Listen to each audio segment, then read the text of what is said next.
મનીષા, તારા પિયર થી કોઈ આવે છે? હા, મારા ભાઈ ભાભી આવે છે. ભાઈ ભાભી જ આવે જ ને, કાંઈ થોડા કોઈ મોટા ઓફિસર આવે છે એમાં આટલું બધું બનાવવાની શું જરૂર? પણ મમ્મી પહેલી વાર આવે છે તો મને એમ થયું કે કંઈક સારું બનાવું. પણ આટલું બધું બનાવેલું એ લોકોને પચશે નહીં, એની કરતા ચા બિસ્કિટ એકલા આપી દેવાય ને. પણ મમ્મી, મેં તો પનીરની તૈયારી કરી લીધી હતી, તો હવે શું કરું? એ બધું હા, તો એ બધું ફ્રીજમાં મૂકી દે, એ લોકો જાય ને પછી આપણી હાટું બનાવી નાખશું. હા, વાંધો નહીં. મનીષા, હું એમ કહેતો હતો કે જમવામાં કંઈક સારું બનાવજે, આજે મામા મામી આવવાના છે. હે, અત્યારે આવે છે? તો મને તો કાંઈ કીધું નહીં. મને હમણાં જ ફોન આવ્યો હતો, કંઈક કામથી અહીંયા આવ્યા છે, તો એ કે ઘરે આ થતા જશું. ઠીક, વાંધો નહીં.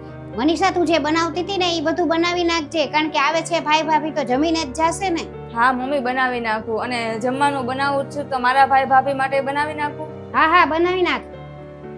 કીધું હતું ને કે આ જ સોલ્યુશન છે. કેમ, શું થયું? કાલે ભાઈ ભાભી આવે છે. તો એ તો સારી વાત કહેવાય. શું સારી વાત કહેવાય? જ્યારે મારા ભાઈ ભાભી આવશે ને એટલે કાલે મમ્મી છે ને ફ્રીજમાં તાળું લગાડી દેશે અને બધો સામાન સંતાડી દેશે. અને જ્યારે મારા ભાઈ આવશે ને ત્યારે એને ચા આપી દેશે. અને મારા ભાઈને બધી ખબર હોવા છતાંય તે ચૂપચાપ ચા પીને વયા જશે. અરે, મમ્મીનો સ્વભાવ જ એવો છે પહેલેથી, અત્યારે નહીં કે તું આવી પછી એવો બદલાઈ ગયો એવું કંઈ નથી, પહેલેથી જ. અને મને હજી યાદ છે કે મમ્મીને ખાલી એના પિયરવાળા જ ગમે છે, અને મમ્મીને કદાચ મમ્મીના સાસરાવાળા કોઈ આવ્યા હોય ને, જેમ પપ્પાના કોઈ સંબંધીઓ, તો એ પણ નથી ગમતા હોતા ને ત્યારે આવું જ વર્તન કરતા હોય છે. એટલે એવું તો ન લઈ લેતી કે ખાલી તારા પિયરવાળા સાથે જ એવું વર્તન કરે છે. તો પણ શું કરું હવે હું? એક કામ કરજે, તું તારી તૈયારી બધી કરી લેજે, રસોઈની તારે જે કાંઈ કરવી હોય ને એ, અને બીજી કાંઈ પણ તૈયારી કરવી હોય એ પણ કરી લેજે. અને કદાચ મમ્મી કાંઈ ના પાડે કે કોઈ બીજું વસ્તુ કરવાની કે ને, તો મમ્મીનું માની અને જેમ એ કે એમ કરજે. પણ પછી હું આવીને એમ કહીશ કે મામા મમ્મીનો મને ફોન આવ્યો છે, એ ઘરે આવે છે, એટલે એ સાંભળીને મમ્મી તો કહેશે જ તે કે જમવાનું બનાવી નાખ, અને એ જમવાનું તો તારા ભાઈ ભાભીને જમાડી દેજે. તો મામા મામી સાચેમાં આવશે?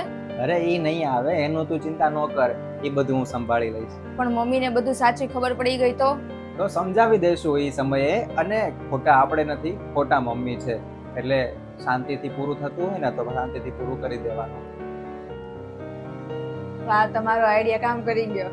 આઈડિયા કામ તો કરી જ જાય ને, કેમ કે દરેક પ્રોબ્લેમનું સોલ્યુશન એવું નથી કે ઝઘડો કરીને કે પરાણે આપણે મનાવવું જ જોઈએ.